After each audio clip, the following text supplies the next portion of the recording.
जब भारत आजाद हुआ तो देश के सामने सबसे बड़ा सवाल यह नहीं था कि हम आजाद हैं या नहीं, बल्कि यह था कि इस विशाल देश को चलाया कैसे जाए।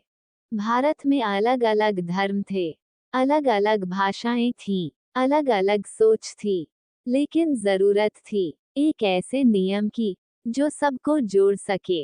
संविधान सभा की शुरुआत इसी सोच के साथ 1946 में बनी संविधान सभा।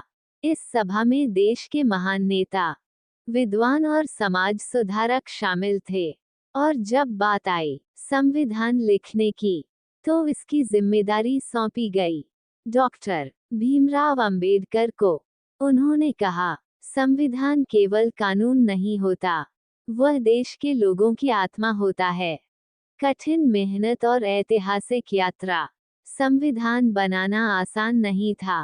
करीब 2 साल, 11 महीने और 18 दिन लगे इसे पूरा करने में। हर नियम लिखा गया सोच समझकर, ताकि किसान, मजदूर, महिला, गरीब और अमीर सबको समान अधिकार मिल सकें। संविधान की ताकत। भारत का संविधान हमें देता है बोलने की आजादी, समानता का अधिकार, न्याय की गारंटी, धर्म की स्वतंत्रता, लेकिन इसके साथ यह हमें सिखाता है अधिकारों के साथ कर्तव्य भी जरूरी हैं। 26 जनवरी 1950 नया भारत। और फिर आया 26 जनवरी 1950, जिस दिन भारत ने अपना संविधान अपनाया और बन गया एक संप्रभु, लोकतांत्रिक गणराज्य। ये दिन केवल एक तारीख नहीं, बल्कि उस सपने की शुरुआत है जहां हर नागरिक बराबर है। आज के भारत के लिए संदेश। आज संविधान सिर्फ किताब में नहीं, बल्कि हमारी जिंदगी में होना चाहिए। जब हम नियमों का पालन करते हैं, एक दूसरे का सम्मान करते हैं, तभी संविधान जीवित रहता है।